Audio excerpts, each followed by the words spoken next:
Conformément à la géopolitique mondiale, le Mali, en faisant le choix de la Russie, a sans nul doute accepté de tourner le dos à l'Occident, tant sur le plan économique que financier. Avec un discours au relent patriotique, mais teinté de populisme, les autorités de la transition ont su embobiner une frange importante de la population.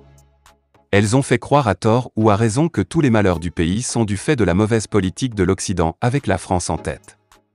2 ans après l'euphorie de la nouvelle alliance maliano-russe, les attentes sont loin d'être comblées sur le plan économique et financier, car les Maliens broient du noir quand leur partenaire russe renfloue sa caisse de la vente du pétrole, du gaz, du blé, de l'engrais. Le Mali n'a-t-il pas eu tort de se brouiller avec tout le monde au seul profit de la Russie, la 11e puissance économique du monde? À quand les retombées économiques et financières de notre coopération avec la Russie au grand bonheur du peuple malien? Le Mali, depuis la rupture constitutionnelle consécutive au coup d'État du 18 août 2020, cherche toujours sa voie, celle qui lui permettrait de lutter contre le terrorisme, mais aussi d'amorcer son développement socio-économique.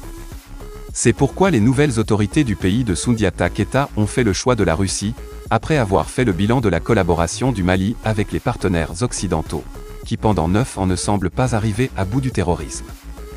Les autorités maliennes leur auraient même reproché leur complicité, voire duplicité avec l'ennemi. Les discours des nouveaux maîtres du Mali ont eu un écho au sein de la population obsédée par la crise sécuritaire.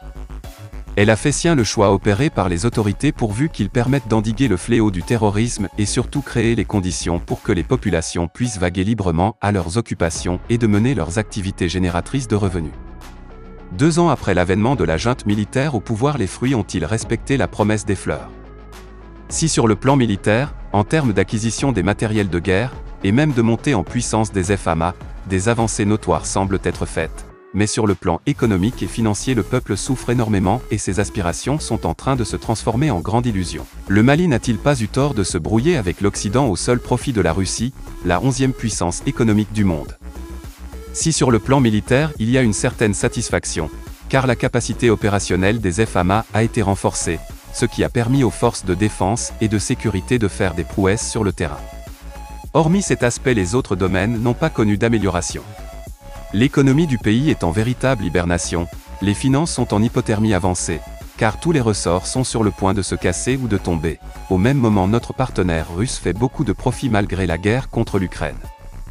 Les langues commencent à se délier au Mali pour dénoncer le manque de solidarité de la Russie, ne serait-ce qu'en subventionnant l'engrais et le blé qui sont des denrées importantes dans la production et la consommation alimentaire. À ce rythme, la famine frappera forcément à la porte du Mali car malgré la bonne pluviométrie, les intrants agricoles ont fait énormément défaut. Comme pour dire que la rupture avec l'Occident n'aura non seulement pas été bien pensée, mais aussi causera plus de conséquences, en tout cas sur le plan économique et financier. Les Maliens ont commencé déjà à sentir le lourd poids de cette rupture avec une vie chère jamais connue depuis l'indépendance. À quand les retombées économiques et financières de notre coopération avec la Russie au grand bonheur du peuple malien? En effet, les autorités de la transition malienne avaient fait de notre coopération avec la Russie une question d'honneur et surtout la voie du Seigneur tout trouvé. Sans être pessimiste, des questions légitimes méritent d'être posées, parmi lesquelles à quand les retombées financières et économiques du choix de la Russie? Cette question vaut son pesant d'or quand on sait que la guerre que Poutine est en train de mener contre l'Ukraine n'a nullement secoué les bases de l'économie russe, qui continue d'ailleurs à faire des profits. Pourquoi alors le Mali, qui est censé être sa grande porte d'entrée en Afrique, ne bénéficie-t-il pas des retombées, ne serait-ce qu'en denrées de première nécessité telles que le blé, les engrains, le pétrole, le gaz et surtout de la liquidité afin que les autorités maliennes puissent faire face aux besoins cruciaux de leur population? Aujourd'hui, ne nous voilons pas la face, nombreux sont les Maliens qui commencent à critiquer le choix de la Russie et semblent envoyer un message clair aux autorités pour qu'elles fassent en sorte que les nombreuses attentes soient comblées. Et si tant est que la Russie veut nous faire oublier l'Occident, elle doit mettre le paquet comme du temps de la guerre froide, dans le cas contraire elle exposerait les autorités maliennes à la vindicte populaire, car rien, ni personne ne résisterait devant la famine.